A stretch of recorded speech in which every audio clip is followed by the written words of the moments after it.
All right, everybody grab a seat. All right. Good to Mic go. check, 1, 2. Hello. Thank you. All right, thanks, guys. Tonight, hope it was help this thing went a little more comfortably. We're working out the bugs, but I feel like it's going pretty well. Tonight we have Lots of people. Jesse Rodriguez from Cal American Homes and the show Vintage Flip. He'll be, I don't know, the usual, telling a story about how he got here, why he does this, and hell, actually, really why he does this, because I still can't figure out why I keep doing this stuff. So anyway, help me welcome Jesse Rodriguez. Hey, get in here. There's a really good speaker about to start.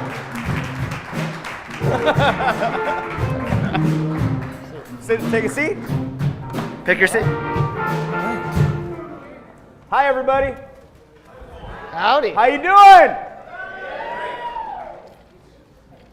This is interesting. I feel like I'm like on Jimmy Kimmel right now. That's what it's supposed to feel like. Yeah. Like, Where do we get? It's like we got the Roots playing right now. That's what's like. Tight, right? Yeah, we got the non-shiny backdrop, so it'll feel a little more official Wow, next year. I've never been You on. feel fancy, never right? been on a talk show before. Right? That's kind of cool. Yeah, you gotta feel like you get the. We even did the desk setup to make it feel that way. Are you Kathy Lee or Huda? Which one are you?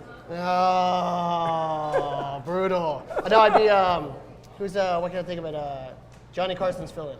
I don't even know. Comedian. Who's the old comedian that died recently? It's not Jay Leno, right? Woman. I don't know. Anyway. I don't know. We're boring them. No, they're all finding their seat. We're getting settled in. Like as it. Dude, that guy definitely doesn't fit in that chair right there. You talking about Charlie? No, that's your buddy? my guy, Anthony. Oh, I was gonna give Charlie a hard time. They call him Hustle for a reason. Be careful. Yeah, hey, watch your wallet, bro. Charlie lived in TJ. He's told me stories. Oh man, I'm gonna move this bell out of the way. So we gotta stare at this thing. All right, we're good? Bell with the bell. Leave it the other way. Yeah, call me up. All right, so I'm gonna give. Yo, bring the volume down. Thanks. We're unofficial here. Yeah. It's irreverent. Wow, I like it. Very okay. casual. Not my man right here. Nice, He looks right? good. I like him. I like Hence the the taco. The taco. It's the taco. I heard the one. tacos were dope. You didn't get any? I didn't get any tacos. Oh, you came late. I came fashionably late. But It was afterwards, kinda cool. we got tacos. All right, cool. Okay, so Nobody knows who the hell I am. That's the best part. that's what I love about That's this. what I love too. I actually, They're like, who the hell is this guy? Actually, I had no idea. What YouTube show does this idiot have? I didn't actually give a shit at all. I was like, who's the guy with the like? What? So we kind of joke about like the HGTV like TV people because it's really hard to put together a show on the spot. You have to recreate stuff, right? Sure. Yeah. So to a certain extent. Yeah, I mean, you get to see the construction as it goes, but like if there's some kind of thing that happens and no one was there to film it, you got to put it back together. Yeah, I mean, okay, so we'll take a step back. Do you guys know who I am? Okay. Who knows who Jesse is? For the two followers exactly. that we have here. So I have a TV show on HGTV, on Home and Garden Television, that's running right now. It's called Vintage Flip. It airs Thursday nights at 11 p.m. So it's not airing this Thursday because of Thanksgiving, which I'm excited because it's Thanksgiving. So next week at 11 p.m., watch the show. That's who I am. So it follows me and my wife as we buy historic homes here along the foothills. So we're based in Claremont, so we're local. So I was speaking to someone, they're like, thanks for coming to Riverside. I'm like, it's not that far for me. Like, I grew up in Fontana. That 15. I'm a Fontucky boy. You know what I mean? So I'm an IE kid my whole life. So it's like, I didn't come from like West Hollywood or something cool like that. Like, I'm gonna drive Riverside. You're not driving Ty Lopez Lambo? I'm from the fucking IE. So it's like, you know what I mean? So it's like, this is my stomping grounds.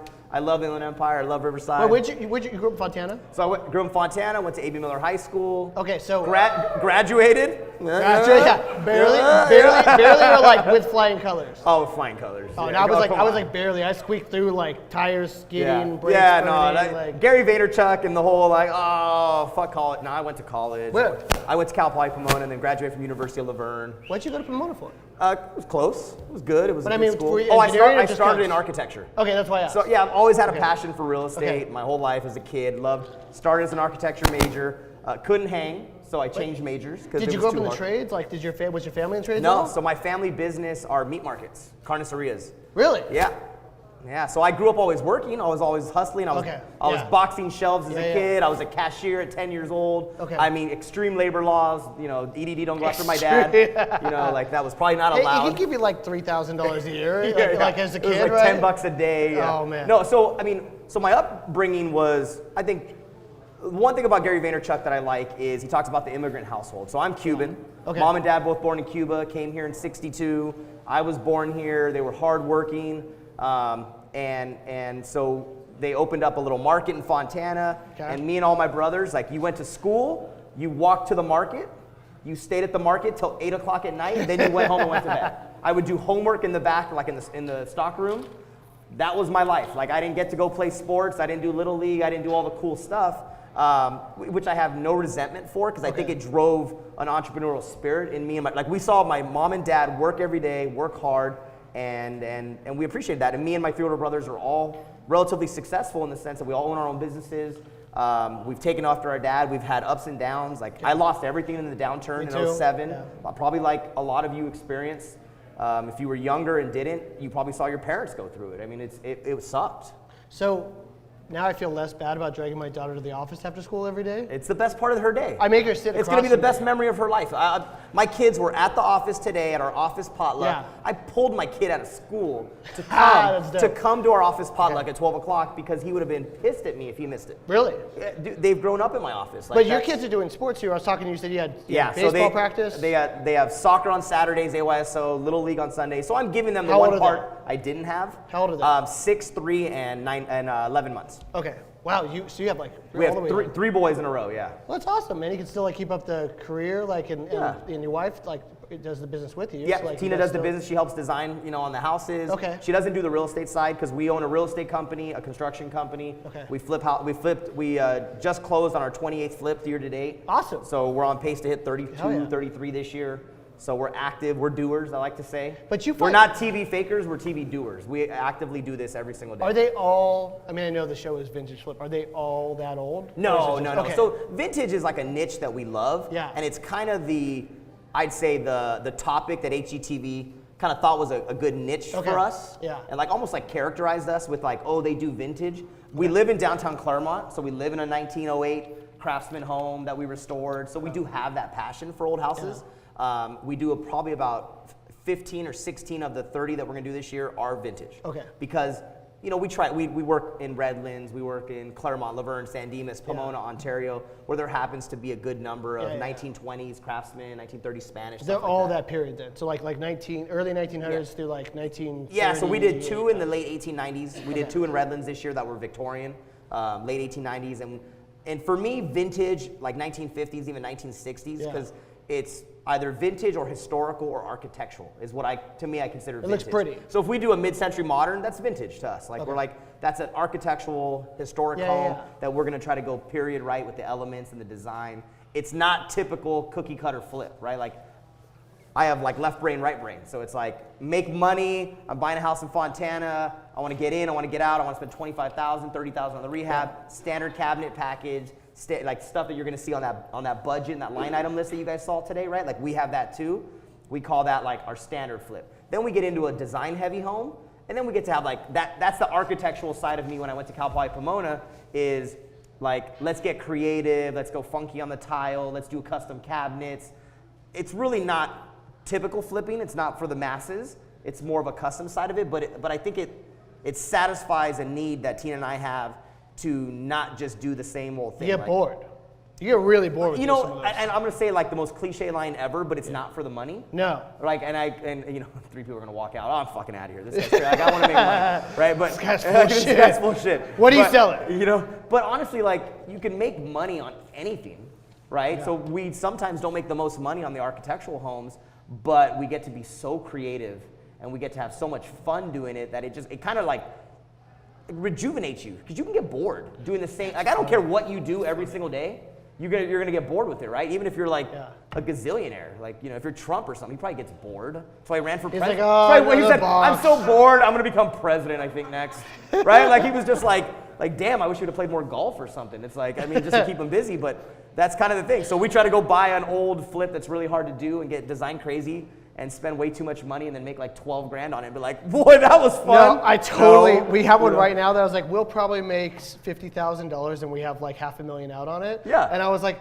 and we'll probably make 10 when we're done. I'm like, but it's really cool. But it's like, You yeah, get all yeah, excited, that's right? the one that you get to put on Facebook Yeah. as the best Yeah. pictures. Yeah. And you're just like, you stage it and you're just like, look how cool this house is. Did You're you- like, did we you made watch- no money. We suck. Did you watch the first couple series of the flip shows that were on HGTV, like the dude from like Trademark Properties, like the old ones? Oh, okay, so Did you watch those? Oh, dude, I'm like a fanatic. Yeah. Okay, That okay. was Amy. Do you remember? Not HGTV. Oh, okay, it was A&E. Trademark Properties. Okay. It was a show called Flip This House. Yes. His name was The dude with the helicopter. and all the- Richard. Yes. Richard something. Yes. Yeah. Oh, And he had the crab shack That place and- literally was my favorite Yes, flipping I show. watch it all the that time. That was the most authentic. Yeah. Real. You got to get a glimpse of his actual Yeah. office life. Yeah. And his business, which I thought was cool. Like, Yeah. it wasn't just about the house. Yeah. You got to see how him as like a investor, entrepreneur, he did like that 500 unit apartment Mm-hmm. condo conversion, which is like the dream for everybody probably out here, right? Is like making money on 500 units. And he's at like, one this time. is the table at this lobster place, and I met all my investors, Yeah, totally. and the owner let me sit here with no money and meet people. Does and, anybody like, even know the show? No, Like, seen no, it. we've watched flipping there was- shows here. Us that got sucked into the last cycle, like we Yeah, watched the show. That was like the 06 Yeah. flipping show, Yeah, yeah. and then it crashed, and then it was But like, I asked because do you remember there was, and I don't remember if it was an HGTV or A&E who put the show together because I don't have to worry about It the might have been contracts. TLC actually too. I don't even know. I think it was TLC actually. I think that was TLC. Okay. They had I remember there was a dude in Pasadena, and this is what made me think of your show. Pasadena, There's okay. a guy in Pasadena, and he was showing how you would resurrect the like the medallions, like the ones you stuff. What do they typically call? So like the those? medallion of like a chandelier, like that. like kind of above a medallion? doorway, the wood. Oh, so the molding. The molding, The casing and the molding, yeah. So like, but not the traditional casing. Would be the ones that were all ornate and Oh, yeah. like swirly. Sure. So this dude would take, and he was like the guy would take a year on the project, right? And he would take mason jars and he would smash them, and he would find the piece that matched the molding, and he would carve out. Oh, Jesus. Like he was like psychotic about it. He's like a ninja. And so I was wondering if you're watching that Yeah. stuff, if you were like, No. I'm gonna do that. I'm No. gonna get into vintage Hell stuff. no. No, that's way too crazy. Okay. Like I didn't know if like that inspired No, you. Like, so our story's a little bit like we bought a house in downtown Claremont. It was a good deal. It was in 2012. The market crashed already. Yeah. And I remember Tina, like I came home. It was an open house. I walked it. I come home and to Tina and I'm like, I found a house in the village. I want to buy this house. Okay. She's like, well, tell me about it. I'm like, well, actually, I already wrote an offer on it. So I want you to come see it now. I totally did that. Yeah. So I just jumps in the truck. We go down, and she almost starts crying when she sees it. Really? Like it was disgusting. Like it was a bad house. And at this point we hadn't done any construction really. Like a handful of flips, 3 or 4 or something like that. And I was like we can do this, And she's like, I don't see it. I was like, well, you just tear every wall out and you put it the way you want. It's perfect, And she was like, well, it is in the village. That's where we want to live. She's like, well, all right, screw it. You've never led us wrong. Yeah. So except that one time where we lost everything. Right? And I was like, exactly. Dude. Exactly. Let's do it again. So we bought this house. We bought it for like a good price. We bought it for like $650, $670, something like that. We put a couple $100,000 into it over the next few years as we lived in it. We had our kids, and then we just sold it last year for almost $1.4 million. Well, that's nice. So it was like, it ended up being Yeah. like our personal residence was a huge flip for us. Sweet. It didn't mean to be a flip, but it was the way it worked out. It ended up being really good. And that launched the whole, we got a bid from a general contractor and it was like $500,000 to do. And I was like, this dude's out of his mind. How big was the I house? want to fight him right now and I'm going to do it myself. How big's the house? It was only 2,700 square feet. $500,000. It was insane. It was just typical Yeah. general contractor. I'm gonna do everything, and I said I'm gonna do it myself. And we ended up remodeling the whole home by ourselves for like $250,000. Gutted it down to the studs. Fell in love with the process. Yeah. And then we just started going on kind of like hyper focus on let's flip more houses, let's do more. And then we guest starred on a show called Flip or Flop on HGTV. If you guys have ever Okay. seen that show with Tarek and Christina. So Tarek and I started in real estate together when we were 19 years old out in Orange County. When I was in school, I worked there, I was doing loans, and he worked at a RE/MAX office, so we became friends when we were younger. Fast forward to later on in our lives, he got his show, we reconnected, our wives became friends, and he asked us if we wanted to guest star on one of their shows. So he and I partnered on a vintage house in Santa Ana, California, California. Sorry, like I'm out of state, like you guys know. Santa Ana. And so HGTV liked kind of our character from that show because he wanted to do a typical flip, you know, laminate wood floors, do this, do that. And I was like, no, it's got hardwood floors. Let's just restore them. Let's keep the wood windows. And it wasn't even like crazy. It was just like, you know, nah, dude, let's just do this. Let's just restore it. It's gonna be $2,000 for the floors instead of spending $2,000 on laminate.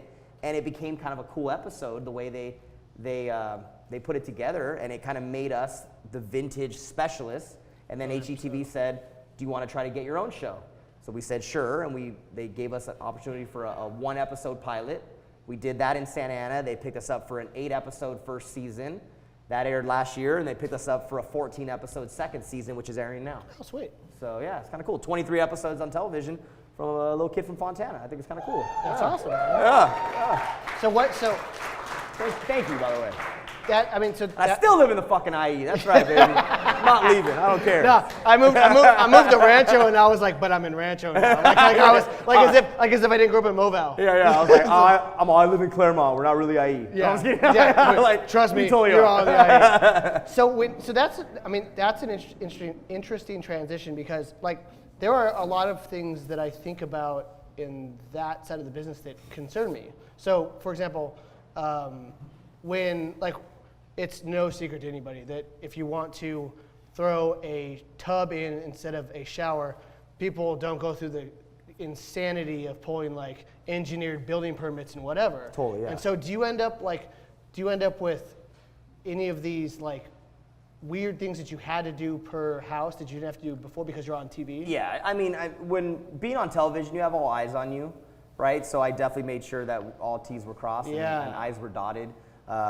You know, every home we did, we pulled permits on. We're a licensed general contractor. Yourself? We are, yeah. Okay. So Cal American Homes is a licensed general contractor.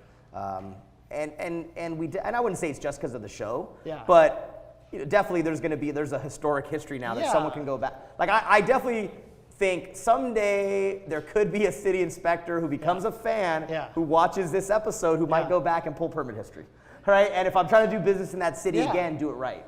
So what I did was, which costs more money. Like, let's just be honest. You guys all know as investors. You got to buy them better now. Right? Like, you got to pay more if you're a contractor. You got to pay workers' comp insurance. You got to pull the permit. You have to buy that deal better to sell it, or your spreads are just thinner, right? Either way. So what I did is I said, okay, maybe you're not always able to buy it better. Yeah. Like, I mean, it's just sometimes you can't. And for the show, we needed to create as many episodes as we can to contractually make sure we fulfill. And I decided, even if I'm not going to make as much as I could, I'm going to take this opportunity to make my relationship with the city better then. Okay. So that on the next deal, like, it's all about relationships and investing in real estate, right? So go wide, go deep. Always remember that. And it's like, so when I'm at that counter and I'm pulling that permit, I'm like, yeah, some student bathroom, I have a TV show. Yeah, just gonna make sure I clean up the city, right? Like, you know, like one of those. And it's like I became friends with people at the counter, the city inspectors when they came out. If we did something wrong and they, you know, said, hey, I'm not gonna sign off on this, we asked the questions as to why, you know, and I just showed them that we cared. And I have to say that I think our relationship in Upland, in Ontario, like the Ontario Code Enforcement Department, nightmare, used our home as an actual like test case. Really? For what a house should come out to be like when it's done. It was the worst house. An investor bought it, gutted it. It was historical. They shut them down. They sold it on the MLS. Yeah. We bought it, and we had to jump through hoops that I've never seen before. Yeah, you just proved my point. Like that's the exact. I mean, it was a horrible experience. Yeah. But we jumped through every one of them, like the show pony we are. And at the end, they actually took every code enforcement officer and walked that home with all the previous files of what it was like. And so like Cal American has a good reputation with the city of Ontario. And if you think you can't buy houses from the city directly at some point, when there's homes that code enforcement shuts down long enough, or the city attorney gets involved, you are wrong. How about those deals exist, and guess who's going to buy them? Me. How about just because I go deep. You like Ontario will get to the $20,000 maximum. Oh yeah. Within 30 days. Too. Yeah. And so if you have the ability to renegotiate that with them because they like you, that's a huge boon in your We have a great relationship with the attorney. Yeah. Now, just because, look, as an investor, the first connotation that people think of us is we're slime balls. We're just out to make a quick buck. Yeah. And I am an advocate for speaking like, no, we're the exact opposite. Yeah, we're trying to make money. This is not a nonprofit. Yeah. It's not a 501c3, right?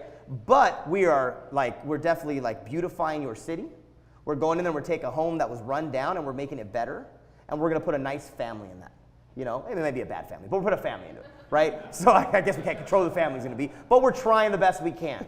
So if we're making a buck, we're making a buck on it. It is what it is. Like, but I mean, I'll go toe to toe with anybody on that all day long because we're doing right by the cities. I sold a lot of foreclosures as a foreclosure agent. I sold over 4,000 foreclosures for the banks in the last few years, right? And I saw what the rundown homes looked like and how they devastated neighborhoods. You drive down, and you guys will remember this. It was like, I mean, right? It was just for sale sign, or actually there wasn't even for sale signs. It was just dead grass. Just dead grass. The banks couldn't even catch up with it, right? Well, now I'd like to say I think Southern California real estate is on the up. It looks a lot nicer. Yeah. Families are having fun. Kids are playing in the streets, and that's the way it's supposed to be, you know? So during that down cycle, right? When we saw, I mean, I remember. So we had 1,000 listings, right? Yeah. And we used to call them the bat phones because you had to answer it because buyers were calling because All all the these time. signs in the yard. Yeah, yeah. Right? It was insanity. And during that down cycle, the cities couldn't keep up with the enforcement. So they started doing the photo. Oh, yeah. With all Totally. like, inspected by photos. Did you start buying during that like crazy period where you could buy anything for $1? No, I wish. I'm, you know, like a lot of you, I mean, I started a little bit later. I started selling the foreclosures in 2008. Yeah. So, and I mean, I lost everything. So we got married in May 19th of 07. Bought our house like July 5th or 7th of 07. Lost it by February of 08. Oh my God. I mean, right? Like the wife was like, I chose a winner over here. I mean, it just, the market moved so fast. I had no idea what was happening. We were so young. We were 25 years old. Thought I was on top of the world, right? So by 2008, when we lost the home and we moved in with my in-laws to try to like figure out what the hell was happening, I was just in survival mode. Yeah. Like I was like, I don't know what the hell just happened, but I got beat up pretty bad and let me figure it out. And I was just trying to survive at that point. So by the time I kind of came out of the hole, it was like 11 or 12. And I still had a fear. Like I was still scared. Like I have fear to this day. I think the greatest thing that ever happened to me was losing everything because I fight out of fear. Not out of pride, not out of ego, not out of like I want to be the richest guy on the block. I just don't want to be the poorest guy on the block ever again. Can we dig into that a little bit? Yeah. Okay, so I went through the same experience, right? And I bought my home in I think August of 2006. Okay. I don't know. First of all, you must be an amazing borrower because I don't know how you got a loan after the New Century collapsed in 2007. Right? Somehow you skated through that world. I don't even remember who did my loan. But Oh, it was like, dude. I mean, I don't even know. Just I think it was sign like, here, it who was cares? First Magnus or something like that.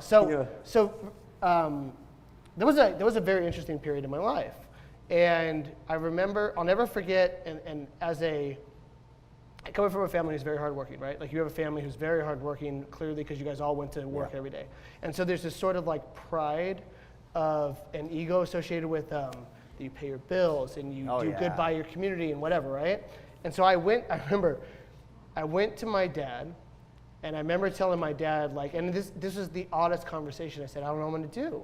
And he's like, what's wrong? And I go, I'm broke. Like everything just went sideways. Like the market collapsed. I had multiple flips that were going under with me. And he's like, well, do you have money to pay your mortgage? And I'm like, no. He's like, well, then you're not gonna pay it. And I had this look on my face, right? Did you go through any of that experience where like you hit this like shock of I didn't even know this was possible and it would happen in my life? I mean, it didn't. So, you know, obviously the months were bad. We got married in May. We bought the house in July. The months were bad already. Yeah. And I just dipped into our savings every single month. And like I just thought, well, okay, you know, you're an entrepreneur. We're self-employed. There's bad months. That's what happens.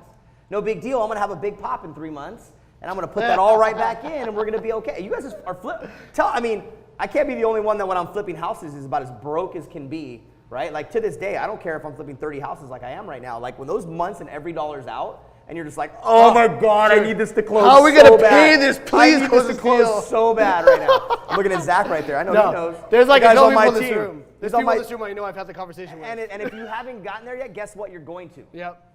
Like, I mean, it's the rush of the game, and it's like it's what happens. And when it comes in, you were just, I mean, you're twinkle toes. You're just like, oh my God, this is amazing, Got it. right? Yeah. I mean, you're just like, you know what I mean? It's like, dab, got it. You know, it's like, but But yeah, it was happening, and we were losing money every single month, and I'm just like, you know, 30,000 a month, 30,000 a month, 30,000 a month. And by the time I was like, oh shit, we have nothing left. Yeah.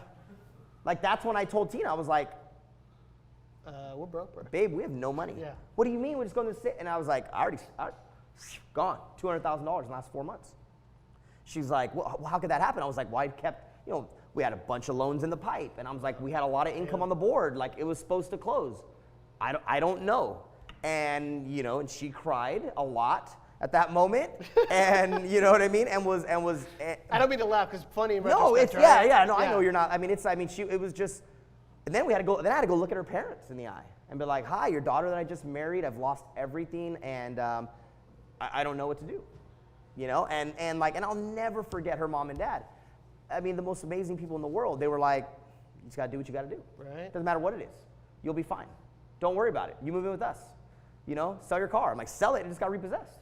Hold on. Did no they equity pick in it up? Did they pick it up or did you give it back? Right out of the driveway. Oh, so right? Like I mean, okay. And I have no shame saying hold this. on. It's like, I want to talk about the experience because that was like. Okay, like were you watching TV and you saw the lights blinking on the tow truck and you're like, and you run out. You're like, can I at least get my stuff out of the trunk? That's what I did. No. So for like, can I at least get the stuff out of it? For everybody in this room who has not been. By the way, I don't think that's ever been said on television, No, ever. most people, or on my YouTube channel or anything. You guys are getting it raw right now. Most people in this room, how many people, there's a couple, have made it through one real estate cycle and a downturn? Hands up. Andy has, I know that. Okay, so like 10 people in this room out of like 80 something, right? So if that, now. You haven't been punched in the face like Gary Vaynerchuk says until you've lost it all. And when you say fear, like I completely. I'm like shaking telling that story right now. No, right? I will never go through that again. Okay, I promise you. Did you have any like PTSD? Because I had this experience where like this is real. Like I had the VA hospital won't take me. I keep trying to go. they said we're not in the military. I'm like, I got PTSD too. They like, come on, help me. The wife of the tow truck driver came to the door and said that we know there's a car seat in the car. Do you want to get it at 6 a.m.? And she's like, you know, and I'm, wait, what? That was at least nice of her. Right, that was super nice. Right, yeah. And so I'm grateful. Like, what an experience, right? My car is getting repossessed, and I'm grateful that she's letting me take. Yeah, because you didn't have $200 to go buy a new car seat if you'd have taken it, right? I definitely have that. So that's broke. To this day, I mean, it's a decade later. Still, when I hear the trash truck, I think it's a tow truck. It's a tow truck. Oh my God. Okay, so do you have any weird stuff like that from that era? You know, it's funny you say. I mean, I'll text you tomorrow. I think maybe like I mean, it's amazing the stuff you could block out. Like so Tina's a licensed marriage and family therapist. You know, even she's not actively practicing anymore. But like I have this thing, I'm like, I won't go to a therapist because I don't know what's locked up in my head. Like I blocked it. Like I'm good at forgetting, and I don't want to know. So yeah, I'm sure there probably is some stuff that I'll probably just start breakdown crying. But that experience, right? So what time was it when they came by to pick up your car? It was 8 or 9 p.m. Okay. Like so it was like I was just on the couch. Oh, how about this? My friend was at my house. Oh, dude, it's brutal. One of my good friends was at my house, and that dude's such a great soldier of a friend, like in the sense that he knew my car was gonna repossess outside and never said a word. I'll be right in a second. I went outside, and I was like, dude, just get out of the driveway as fast as you can. Just get out. We're having a dinner party. Get the fuck out. Like, let's go, right? Like I was not trying to stop the dude. I was trying to get him out so I could save face to a friend. I walked back in. He was just like, yeah, what's going on? Right? To this day, has never brought it up. Really? That's a friend. That's dope. That's a friend. Right? Why would he want to embarrass me? That's awesome. Right? You know what I mean? And damn, that's funny. I've never thought about that actually. No, I've never ever. And he just closed escrow on a house with me because I still sell real estate too. By the way, I have a TV show and I'm still a realtor. Like I still hustle on every app. If there's money to be made on the table, I do not leave it on the table, right? Because of fear. Because I will not let this show get to my head. Yeah. Because like that show goes away tomorrow. Nobody knows who the hell I am, and I lost my whole business that I work for. So it won't happen. So I'm gonna call this friend, dude. Thank you for this. I just closed escrow to Jeff Taylor. I just closed escrow with him.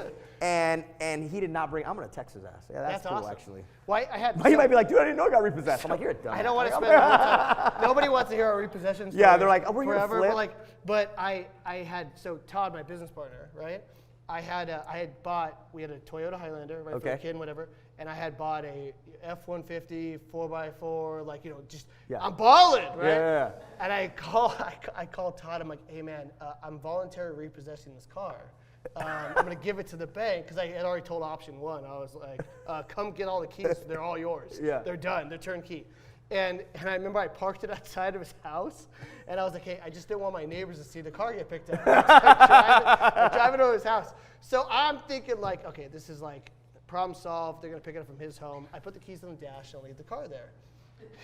His father-in-law comes by and says, hey, your buddy left his keys on the dash in the driveway. Like, you better tell him. And like the car's basically sat there for a day, and I'm sitting there just mortified, like, oh my god. Please pick it now up. Now he's explaining to him like why the car's there. But that fear though. But back, I mean, yeah. Is really so real. back to fear. Like, I mean, I say that because I speak kind of a lot now, 10, 12 times a year to real estate investors like you guys, and I think like, why are you here? Right? Why are you doing this? Is it because you watched a show like mine and you think it's cool? Because it's not. I want to be honest. Like, I was like it is cool, but not because you saw the show, Flip or Flop, or whatever other show there may be. Because I know you probably didn't see mine. Our viewership's not that high. So, but whatever other show you've probably seen, like, do this because you really do want to learn. Like, you do, like, get into real estate, buy rentals. Like, that is wealth. It truly, truly is. Look at the Forbes list. You know what I mean? There's more people that are wealthy because of owning real estate in one way or another, right? And that is a great way to become somebody in this country. And I think that's a passionate thing, and you have to do it. So find your why. Like, it's cliche, and you see it at every conference you might go to or whatever, but it's truly it. Like, and don't say your family if you don't like your family, okay? Because it's not a real why. Like, I mean, if it's because you want to be greedy and rich, good for you. Let that be your why, because I don't care what your why is. I have my why. My why, I do not flip or invest in real estate because of my goal sheet doesn't say I want to make $2 million. That does not motivate me. You know what does? Not being broke. I didn't have kids when I went through this last time. I will never let my kids see what I went through. Tina had to see it, but my boys never will. Like, I do not over leverage my primary residence. I don't know what you guys teach here or whatever classes you may have invested in. Do not over leverage your primary residence. I don't care if Grant Cardone or anybody says it. Or personal guarantee or anything HELOC everything and blah, blah, blah. Like, because you can do anything you want. You can lose any rental you've ever owned in a downturn. Do not lose your family home. Do not put your family through that stress. You know what I mean? Because it's fucked up. And sometimes you can't recover. And marriages get lost over this kind of stuff. So it's like you have to push. You definitely can't be conservative in this game. You have to push limits. You definitely do. And you can push it for short amounts of time. I'm going to take a HELOC for 3 months because we know 3 months turns into 6 months. By the way, if you haven't learned that yet, that's how that works. And that money comes in, and then you bring that back in, and you keep it there for a little while, right? So just be smart on that. Find your damn why, and think deep as to why you're doing this, because there's going to be lots of bad months, lots of hard months, lots of stressed out conversations from your sibling that's like, why are we doing this? You keep saying next month's going to be the month. You got this much in the pipes, right? Like, I mean, I have these conversations too, right? Yeah. I'm on paper. I'm the richest dude you've ever seen. It just don't seem to go in the bank account because it comes in and I buy 3 more, right? Like, so at some point, you must cash out for yourself and leave it there. Why do you get to the point where you're like, why does my balance sheet say $7 million? And like, I'm like, but it says cash in the account, like next 30 week grand. I'm using the American Express because I can't afford to get the groceries. Like, why is that the real? But if you keep pushing, they're like, we did not come here to hear this guy say this. Jesus Christ.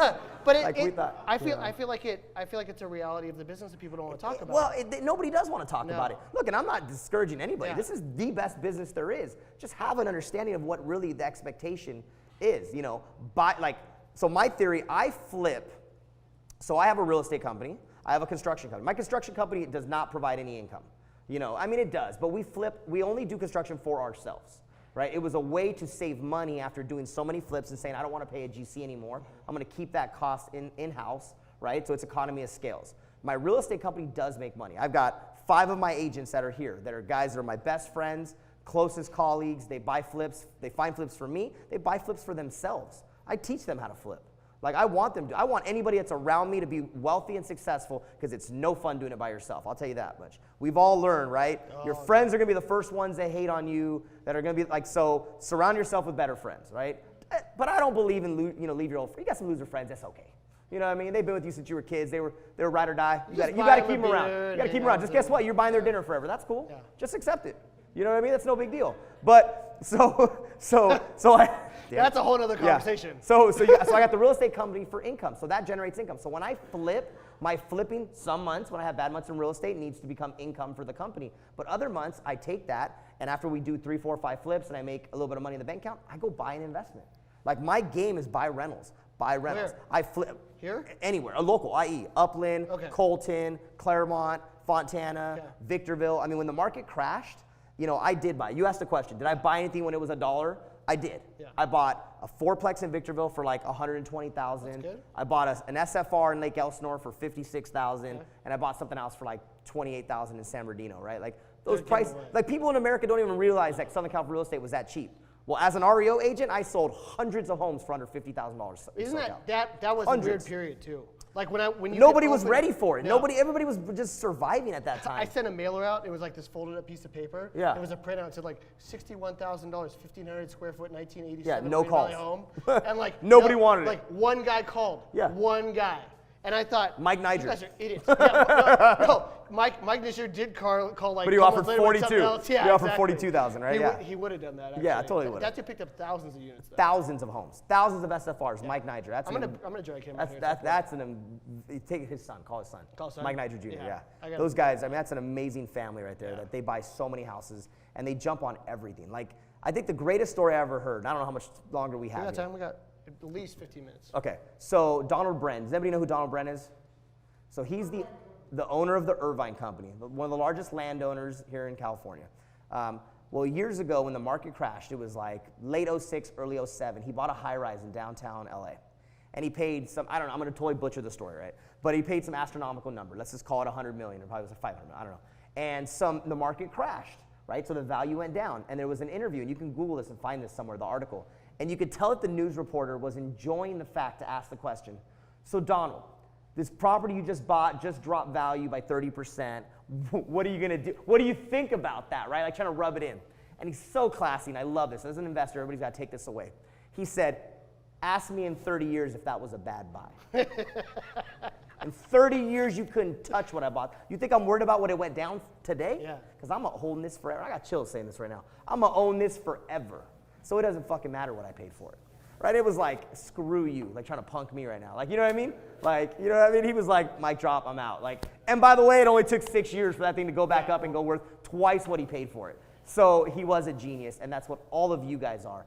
Do not major in the minors, right? Like, if you bought a house 3 years ago and it was 100K, and today you're like, I'm buying that same neighborhood for 250, I can't justify this. If the rents make sense and it cash flows, buy it. Right? If it does not cash flow, do not buy it. Do not speculate. You buy on what makes sense. And deals still make sense out there. 100%. 100%. You can go to the high desert and buy anything. Anywhere, anything. So I started in the high desert, and then as those deals went up, I worked my way closer to home. So I started in areas that I could afford, and then I went to like Colton. Like I exchanged Victorville to Colton to a triplex, right? And then I bought a fourplex in Upland. Well, I'm selling right now. Actually, I closed escrow on my Colton triplex today. I'm in escrow on an Upland fourplex I bought a couple years ago. And then I just bought 6 units in Claremont. So I'm getting closer to home, so it's like easier to manage, right? And maybe my ROI is not as good, but now it's like a time value money thing for me at the moment, where I'm not trying to deal with issues so much in Colton at the moment with tenants. I want to be close to home, 2 minutes. But you're not dealing with if you think, okay, so for anybody who didn't fully understand what he just said, because I think that there's a huge lesson, in like, if you come to Saturday morning coffee here, Mick Blackwell told the same thing. Okay. He's like, if you're brand new, go to the high desert, go buy 2, 3, 5, whatever rentals. Because you might not have a lot of cash, but you probably have time. Yeah. You have sweat equity, right? And that's what I started with, 7 years ago when I bought stuff. I was like up in the high desert. I was changing doorknobs myself. I don't know how to change a doorknob back then. But I was dealing with it, and I was taking every call from those tenants and loving every moment of it. Right? Now I don't want the fucking calls anymore. So now I'm going to Claremont, and people are bougie, and it's like super easy. It's like, we want a turnkey, just don't bother me. Yeah, they're like, the Apple TV's not working. It's like but this thermostat did calibrate correctly. I'm like, sorry, DoorDash is coming with your food right now. We'll be right there, right? It's like, but that's kind of where I'm at right now, because I'm in a high and tight moment. But at the same time, I want to get 10, 12, 14, 16 units somewhere. So the fact that my mind's shifting to where I've only had fourplexes and triplexes and duplexes. So I brought some. I got 6 units in Claremont. This is my own little messed up game here. Like other guys are way more skilled in this than I am. But I went far. Now I came close. Now I'm going to go far again, but I'm going to go far for 20 units. Yeah. because that's what I can afford. I can't afford 20 units in LA, right? I'm not rich, but I'm gonna go get 20 units in San Bernardino or 20 units in Victorville, and I'm gonna deal with those headaches again. I'm gonna let equity go up, then I'm gonna exchange those, and I'm gonna work my way back. Like it's how I do it, because it's a patience game, guys. Like I'm only 35, so I got a long time left to let this keep going up, and so do all of you. Like I don't care what your age is, you probably have time. I want to, because people because we're getting to the end, I'm gonna explain, unravel the extremely great advice you just gave, but in like newbie terms. Okay. Okay, because so.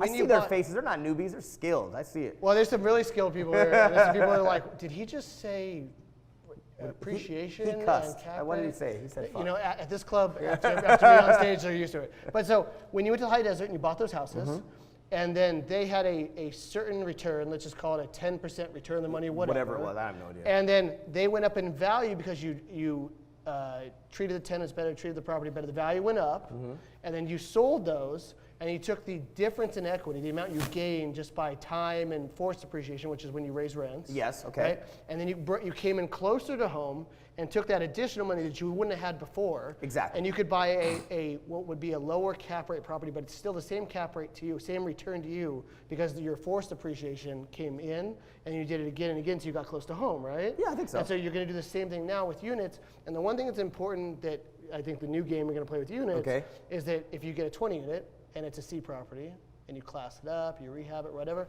you can bump value like by $1 million. In this rental market, by just making it better. 100%. Right? And then you sell that and you bring that home. And you buy a property for $3 million close to home, but you were only $1 million into the other ones. That's really all your real basis into this one. 100%. What he said. Did you guys all understand that? Just remember this. Most landlords are under renting their homes right now. Yes. By a lot. What you think a place rents for is probably wrong. It's probably wrong. What you think a one bedroom in your city like rents for, you're probably wrong. It rents for more. Because it happens to me. Like I start to play that same like, who would pay this much for a one bedroom? They're crazy, these kids, right? You know what I mean? Like, but it's just, it is what it is. That's what our market is. I mean, a one bedroom in Claremont, you can get $2,200, $2,500 for a one bed.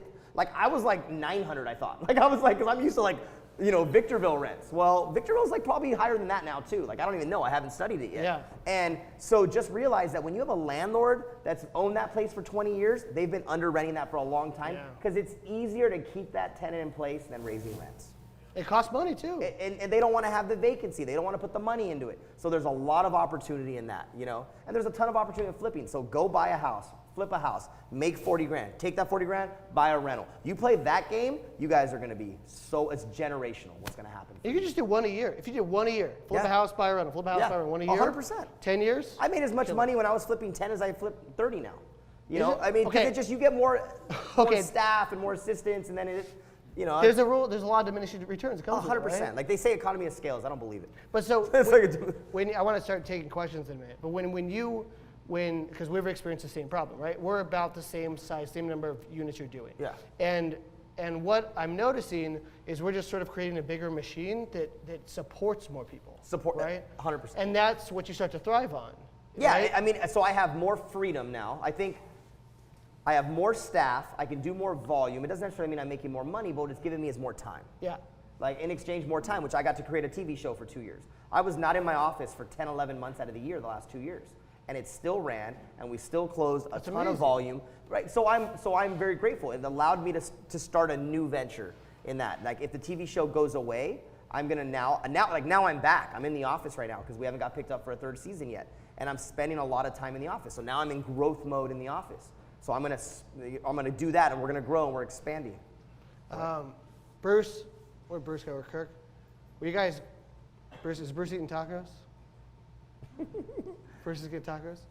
I was gonna have him grab the mic so we can start asking questions in a minute. Text me. Will you grab Bruce?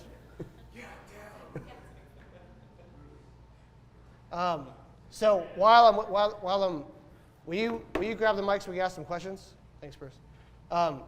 So when you started automating,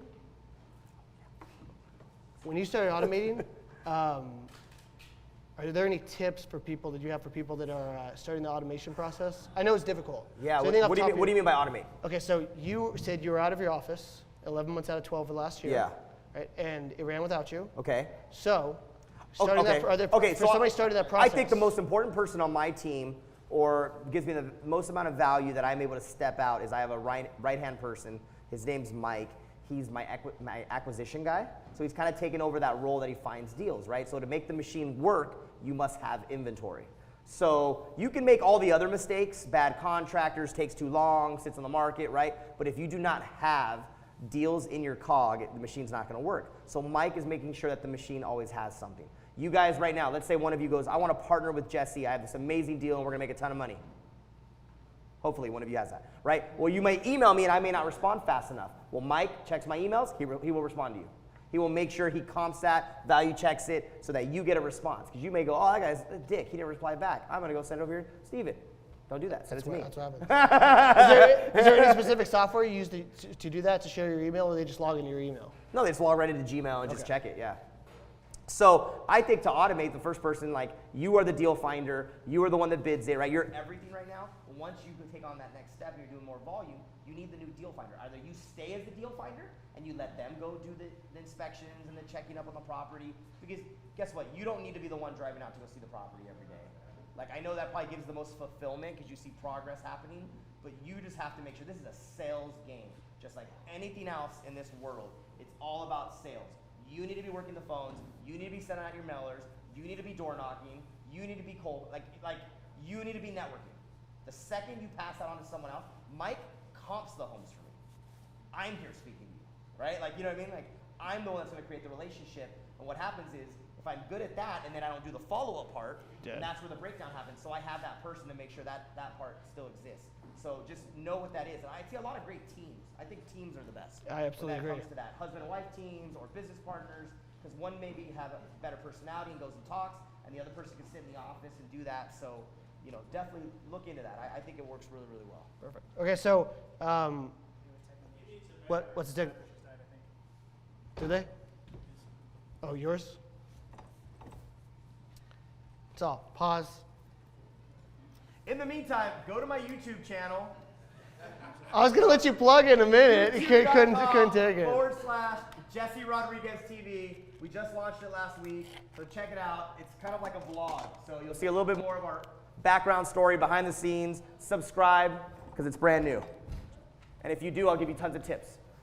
All right, does anybody have any questions that he's not gonna answer on his YouTube channel? Yeah, come on, stand Any up. questions from the audience? I don't care Sure. how new you are, how experienced you are, anything you have. Oh, Charlie figures. If you were into architect, who did you follow, or who do you follow now as far as like architecture? Like who's your guy? For designs? Yeah. Like, Who do you like? I don't even, I mean, so when I started at Cal Poly, I was an architecture major. I didn't finish in architecture. Now so I really like mid-century modern homes, right? So I love the Eichlers. You know, I love Frank Lloyd Wright, but of today's architects, I'm not even familiar with who the new stars are. But like the case study homes are amazing. You know, my wife and I, we have a house in the desert, a property, so we love all the mid-century stuff out there. Have you gone out to check out some of his work, Frank Lloyd Wright out in the desert? Well, so like in Arizona, we've stayed at the Biltmore, which is a property that he built. We've seen a few of his properties. So we definitely. You know, typical real estate investor, if we travel anywhere, like my wife, I have to drag her around to look at every open house possible. I grab the Homes magazine, right? Like we can't go somewhere without me being like, maybe we should buy a high rise, you know, like one of those things. And because we're always dreaming and stuff like that. But architecture in general, I mean, Eichler is probably one of my favorite. We flipped an Eichler house, which was kind of a cool bucket list item for us, which was really fun. Anthony found that for us. Yes, he did. Sweet. So, and then obviously, like in the older homes, Green and Green, who they were Pasadena architects, their craftsman homes are amazing. There's a ton in Pasadena. And then we have one in Claremont, which is kind of cool that we have a Green and Green house. Awesome. So, Thanks, Jesse. yeah. Matt in the back.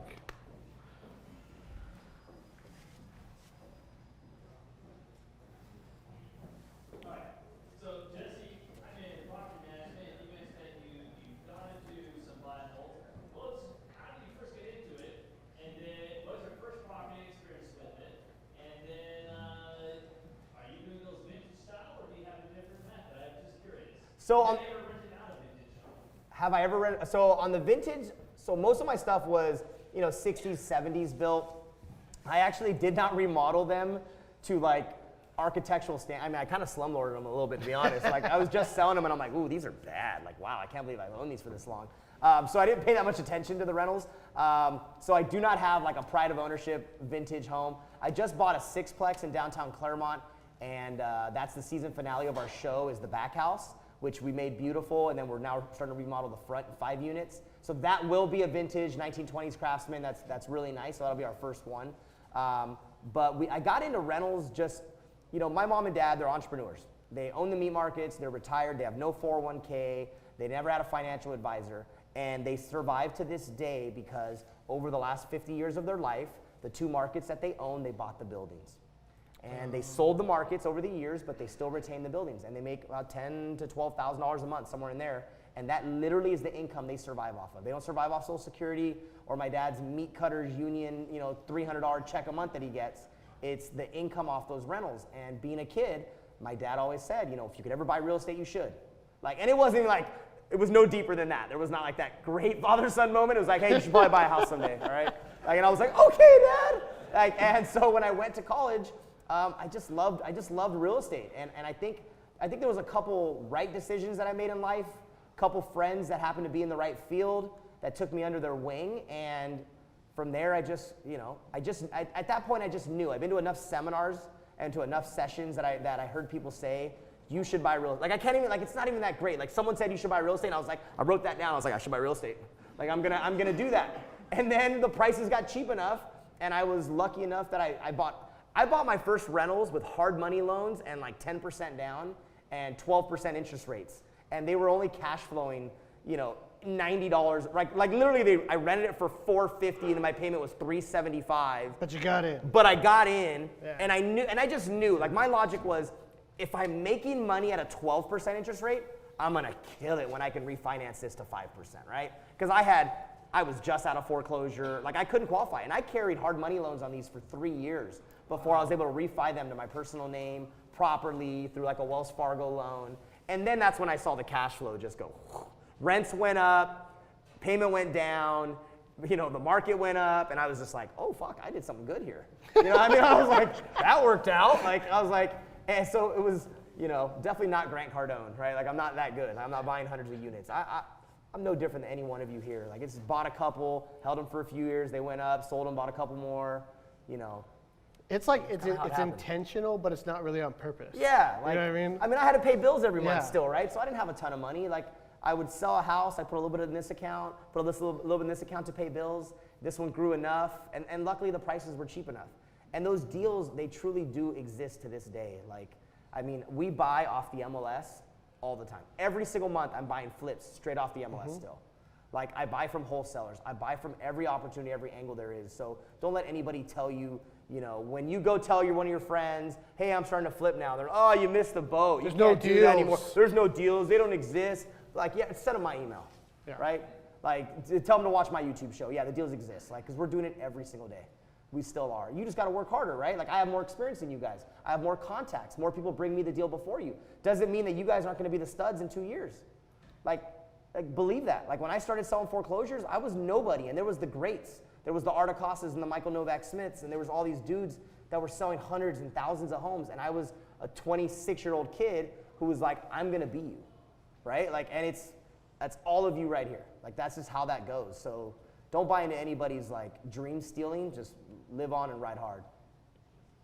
Questions? Other ones? We good? Okay. How about a newbie? I want to get a no. Come on. I want somebody who, like, where are you in your business? How many flips have you done? Have you done one yet? Have you had an issue? Like tap me, because I can't promise I'm gonna respond tomorrow. I guess I'm kind of with you. You got a T-shirt on that says you're with this company. No, we literally traded him for like less than a year. Oh, okay. Yeah. All right, cool. I've been doing this for less than a year. I've been commercial real estate. Okay. So, but I guess I want to talk to Mike because he has to run acquisitions for you. I run acquisitions for Stephen and Todd. And I guess what's the number one advice that you would have for someone that runs acquisitions or is looking for a deal? Like, what's the number one thing that they should do? Well, okay. How about this? I'll tell you what's the number one thing that I require you to be. If you want to be, like, you got to be 24/7. There's an open house on Saturday, and the only way to get in to that deal possibly is because you got to show your face and meet that agent. I expect you to be there on Saturday. Like, I don't care if you're paid Monday through Friday. You know, you should be bonused out on your transaction. I'm sorry, Steve, I don't know if you're using it or not. Okay, then that means you work Saturday and Sunday, because that's what I would do if I was the acquisition guy, right? When I'm calling that agent and they're not responding and they're telling me they have multiple offers because they're trying to shut me down to not go, that's BS, by the way.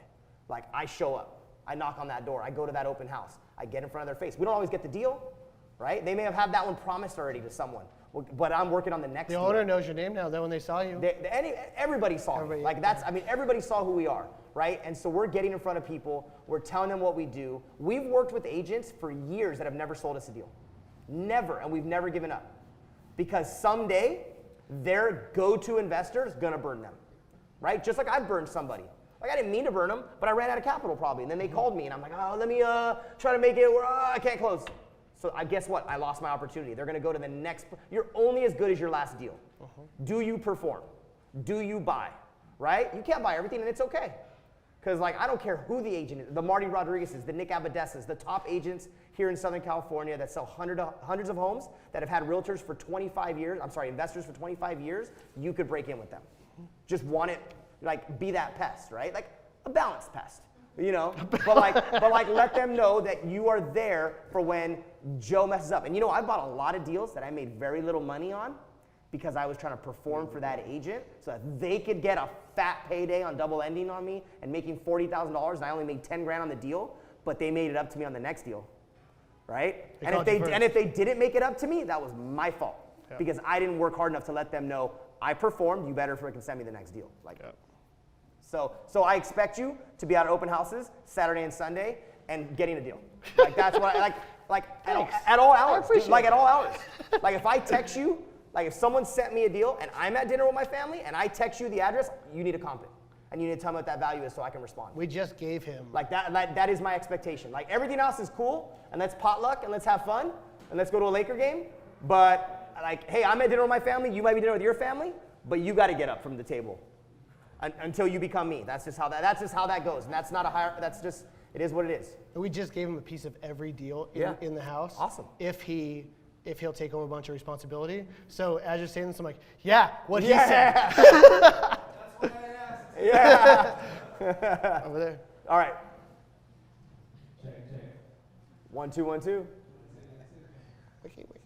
So, actually, at the beginning of your journey, did you lose a lot of deals? Did you lose a lot of deals at the beginning? Like for not having the money or saying no, or what do you mean? A lot of escrow where you just dropped the ball. I mean, I would probably say yeah. I mean, I'm sure there was like, so are you saying when I'm a buyer or when I'm reselling them to flip them? Like when I'm a buyer. I mean, definitely, right? Because I put myself out there that I was like the richest dude there was, because that's how you have to act, like, right? Fake it till you make it. So I made sure I told everybody, I don't need hard money, I'm all cash, blah, blah, blah, blah, right? And then until you come to me and at escrow, I'm trying to flip that deal into hard money, and then everybody's mad at me, right? But my attitude was like, oh, well. Am I still going to close? It's going to close. Am I still going to close? Like, so you got to sign one extra document, big deal. Get over it. Yeah, send me an amendment. Get over it. Are you making your commission agent? Yeah, sweet. So, but yeah, dude, I burned people where I promised on a deal that I was going to buy, and then the hard money guy came back, didn't give me value. And then I was like mortified, and I didn't have the money to come up with the difference. And then, but I mean, I have partners on deals. I mean, you know, there's been lots, I mean, I'm telling you, lots of deals that I did not make very much money because I wanted to save face, because reputation was the most important thing to me, right? Because you can only burn so many people before you get a bad rep. Like, I don't go into escrow and ask for price drops. It's a big thing. Do your due diligence in advance. I mean, I really believe that. And there's a lot of guys out there that make their name by going in high and then coming in low based on they're close to that contingency, and that poor seller is already, you know, is close to the end, and you know, and they're ready and they're all packed up, and then they're hitting them for that price drop. That sucks. I don't believe in that. You can run your business that way, and I know a lot of successful investors that do that to people. They hit it like the second to last day. Oh, I mean, like they go past contingent, they release contingencies. It's close of escrow, and then they're like, I'm not gonna release my money. You're not gonna be able to get it anyways. I'll keep it in escrow. Like, and they just jam people up, and I think that's wrong, man. Karma. Like, I do not. Has it happened? Dude, I walked away from a $20,000 EMD about 3 months ago on a wholesale deal in La Quinata because I tried to step up to be a big boy and go buy a $2 million house, right? I was gonna play at that next level.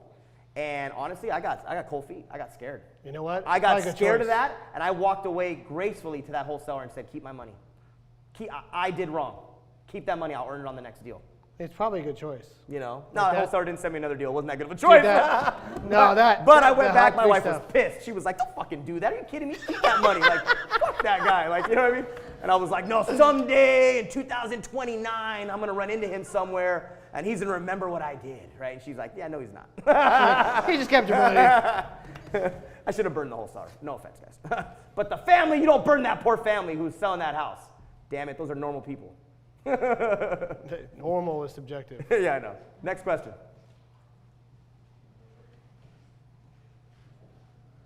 Don't let my moral code, though, dictate yours. You screw people if you want, whatever. All right, so I know you got to start over like once before, but say like, all hell broke loose, you got to start over. Oh, man, come on, don't say that, dude. I'm scared of that. And say you have like $1,000 in your pocket. What are you doing the first 30 days? Get on the phones. $1,000 I mean, same thing I did last time. I got a normal job. When the market went under, I owned a mortgage company. And when I lost my mortgage company, you know what I did? I applied to get a job at a mortgage company and be an employee, right? Because I was not too good to put $2,000, $3,000 in my bank account for my family.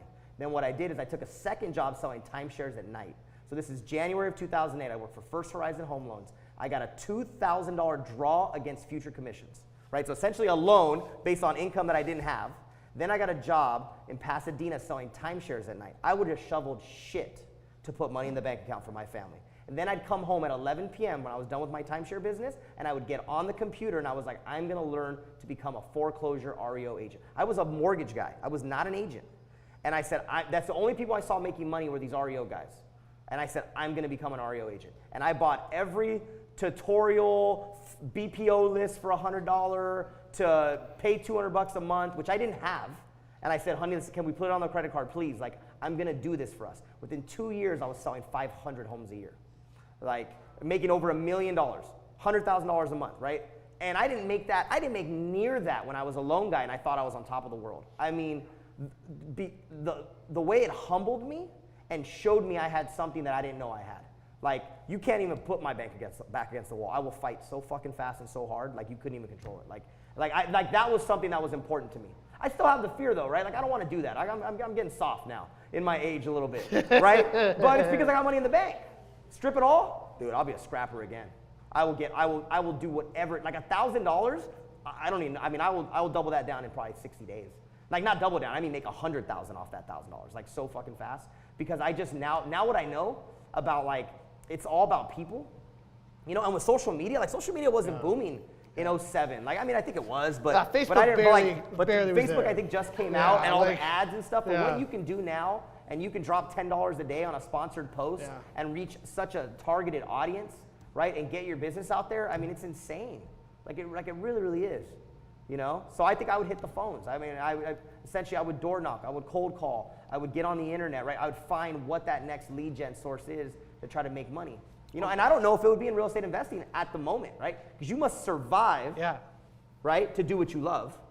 And if there was an opportunity and it was like, I don't know, putting up Christmas lights because someone told me I could make $30,000 a month for 2 months, dude, I'd be up on a fucking ladder so fast. Right? Putting that money in my bank account and going, in 60 days, I'm out, and I'm going to freaking do this again. Right? Just don't sit on the sidelines for 7 years. There's a whole bunch of people coming into business right now that sat out for way too long. That means I'm going to hit you up when we start a new show. Okay. So we got this theory. I don't know when we're going to do it. Okay. But we want to say, like, no money, no resources, no whatever. Okay. And you pick a area in the country. Okay. And we fly in. Okay. And then you got to build a network and buy a deal in the first 30 days. With that's unfair. I have a TV show. My intro is a lot better than most people's now. Hi, I have a TV show on HGTV. We should have some I gotta be honest, I'm using that to like my full extent now. No, like, but every email is like, hi, I have a TV show. Go to this link, hgtv.com. You know what I mean? Like, so that's helping a lot now. Sell me your deal to be on TV. Yeah, exactly. Yeah, every realtor hears the line like, I'll put you on my show. And I'm like, production company, man, they said I couldn't, I'm sorry. I'm just kidding. But actually, I have no power when it comes to production, so that's why I created the YouTube show. Because, like, I can now put people on the show, and it's like our own little thing. And I think it's so much cooler. Like, 1 million people across the country who watched our show, or I'd rather have 100,000 in the IE that watch it, right? Because that's gonna equate to actual revenue dollars for my family, right? Local people, local businesses that I can impact. Yeah. And I think that's so much cooler than national. National's cool at the moment, But like, if I can launch this YouTube show and get to 1 million subscribers or 100,000 subscribers, I think there's so much more power in that. You know, and you guys all have that same power. You really do. I mean, Gary Vaynerchuk used to sell wine, and now he like speaks across the country, gets paid $100,000 to talk about like, be a hustler and grab your balls and fucking go do it, right? Like, it's the same message every single time, and I watch every video. Right, I was just grab them and do it. You know, like I love it. Like, it's like, yeah, we all know what to do. Fucking go to work. I was right? talking to Drew. You think you were here when I was interviewing Drew? I was talking to Drew about that the other day, and Gary had one of his best lines, and like Drew said it to me the other day, was, "Don't produce, just document." Because like you don't have to have like the production crew and the cameras and all the bullshit. You got a phone, document exactly what you're doing and put it on the internet. 100%. You don't need anything else. 100%. Just create content. You know, I mean, have an idea of why you're doing it. Don't just put out content. You for probably no reason. screwed up for a while anyway. It's gonna look ugly. This is my contract. Sounds gonna be bad, and you're like, so I'm at the, like, it's so close, you can't even like look at your eye. You're like, so I'm looking at this flip right here, and it's like, you know, but I mean, you'll get better. Just keep doing it. But okay, so we're getting short on time. Cold call. So more questions. I want one more question. One more question. One more. About 3 minutes. I want it to be life-changing, impactful. Well, I don't know. It might be impactful. Well, don't you have lots of pressure? It's got to be. Oh my God. I like vintage houses like you do. Cool. I discovered a tendency myself to go and find the one that had all this, you know, everything torn out and studs and, you know, go, that's beautiful, and everybody else is like walking in the other direction. Yeah. So when you do these, because it's a case of, I'm still at the point where trying to budget things like this, you find much more that you have to do in an older or a vintage house. Always. You have like I don't know, a ballpark, you put an extra $50 a square foot, $100 a square foot, you know. So I go with bigger numbers, rounder numbers than that, right? So I have a standard rehab for a home, an interior remodel. It's $35,000. Like it's just a typical, you know, 35 grand for the interior. And then I have like, okay, does it need an HVAC? Does it need a roof? Does it need this? And I grow in fives. Even if it costs $7,000, it's just my quick way of doing it. HVAC 5, roof 5, driveway 5, or landscaping 5. Because the landscaping might be 2 and the roof might be 7, but guess what? It averages to 5. So I go 35 and I go up in 5s. Well, on vintage homes, I start at 50 and I go up in 7,500s. Because from what I've learned, the foundation costs more, the electrical costs more, the plumbing costs more, right? The plaster walls, when you try to drywall to match, it just never comes out just right, and it keeps cracking on you. So I start with a 50,000, like every rehab, I'm like, oh, it's 50. And then it ends at 85, and I'm like, yeah, that's exactly what I thought, right? Even though if I was, I mean, it's hard to budget on the old homes, but I always assume that you're gonna have foundation, plumbing, and electrical. Even if you don't think so, to have a line item of like a $15,000 or $21,000 more, which means, but look, this is generic. It might mean you may never buy a home at these numbers, so you just gotta get better at when you walk it, becoming more accurate, because it's an accuracy game when it comes to flipping houses, right? Like we can't just be like, oh, I'm assuming it's gonna be this. You better be within 10% of your number every single time or you'll be out of this game very quick. So, add 10%, add 25. Okay, thank you. You're welcome. Okay. Yes, absolutely. As long as nobody's walking out of the room, we're good. Hi, thank you, and I love your show. Thank you.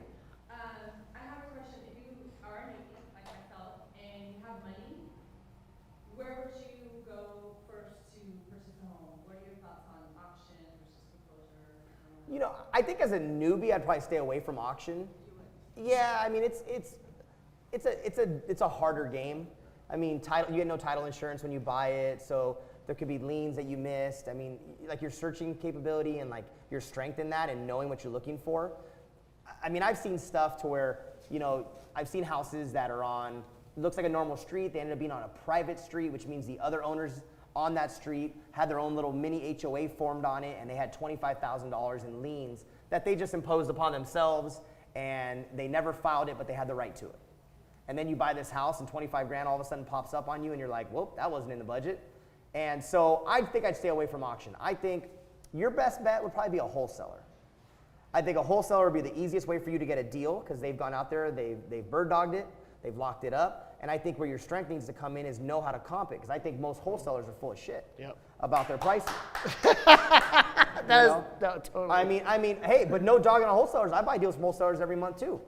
I just you have to know how to, right? You might get 50 emails a month, and there's one deal in there that's a good deal, which means you have to comp every single one of them. But sometimes they're wrong in your favor. Yeah. Oh, yeah, totally. Yeah. Like they didn't know the neighborhood as well as I knew the neighborhood, and then their prices were off on that, you know. So I think the easiest way, if you have money and you're ready to get in the game, is a wholesaler because they're doing the hard work for you. Secondly, I think I'd work the MLS. I'd go make some relationships, some agent contacts. There's some, you know, yeah, right there. There's some strong agents that find deals. Secondly, with that said, and don't get mad at me, agents are full of shit too. Yep. Let's be honest. When there's money to be made on that by that party to sell you something, they're gonna lie and make the numbers look better for you.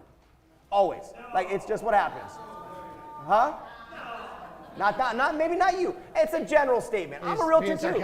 I'm a realtor too, right? So I'm a very active realtor. I've sold 75 homes this year. So it's like, but what I'm saying is, don't be gullible. You know, be smart. Any deal, I don't care if I send you the deal. Double check me, right? Double check me. Know what you're looking at. And that's all I got to say. But I would just go wholesaler, real estate agents, and then you could probably jump into, if you're looking to enter the game fast, if you're patient, then I'd go door knock. I'd go out and I'd go cold call. I'd go do some EDDM, some mailers, right? I'd do some targeted Facebook ads. Because, I mean, the best spreads out there, and any investor will tell you, is when you go direct to seller. They are the best spreads, right? So, I mean, there's a hierarchy there that you need to follow. It just depends on how fast you want to get in the game. Thank you. Yeah. Okay, so what are you plugging? Like YouTube.com. No, so Vintage Flip Thursday nights at 11 p.m. on HGTV. And then go to my YouTube channel, youtube.com/Jesse Rodriguez TV. We only have 2 episodes up so far. Please subscribe, follow us, comment, go on social media, on Instagram. Like, I love talking to people. You can email me at jesse@vintageflip.com as well. And Cal American Homes, it's pretty easy to find my info. You just Google us. But if you guys got questions, you want info, if you're a real estate agent looking to join a great team, you can come to my company, all that kind of fun stuff. If you're an investor, you can join my team. You know, but the demands are high. There's no bullshit on this side. I mean, you know what I mean? Like, you got to perform, right? But we're loving, man. I'm super caring. I love everybody on my team, and we are a family. But I only take the cream of the crop. I don't care if you've sold 1,000 homes or if you sold 1 home. You have to fit in my environment. If you fit in and you mesh in my environment, you will be super successful because I'll enjoy seeing you every day, right? If you're a pain in my ass, I don't want to see you in my office. That's the honest to God truth. Right? And pain in the ass doesn't mean you ask a lot of questions. It just means you're one of those negative people. I don't like negative people around us. We're positive thinkers. We work hard. And you don't have to do a lot of production to be part of my group. But you just have to be the right person for our environment. And I think that you should all have that rule for your own environments. Don't take on the powerhouse person just because you're looking, because that comes with a lot of ego sometimes and a lot of problems and a lot of issues and stuff. So, yeah, I want to say thank you to you guys for having me come. This is cool. I'm super stoked to get up. I came here to a group. A couple of my guys have been coming here for a long time, and they kept talking about it, and I never had a chance to come. We came here a few months ago, and I really enjoyed this group, and I think what they're doing and what they're offering, like, is pretty amazing, to be honest. Right? I started this with no help, and I think what they're doing and the fact that you guys have somebody to lean on is really cool. And if you have a deal and you don't have the money, bring the deal to them first. If they pass on it, then call me. Thank you. Thank you, Steve. Thank you, guys. I appreciate it. Am I out? Out. You done? All right. Cool.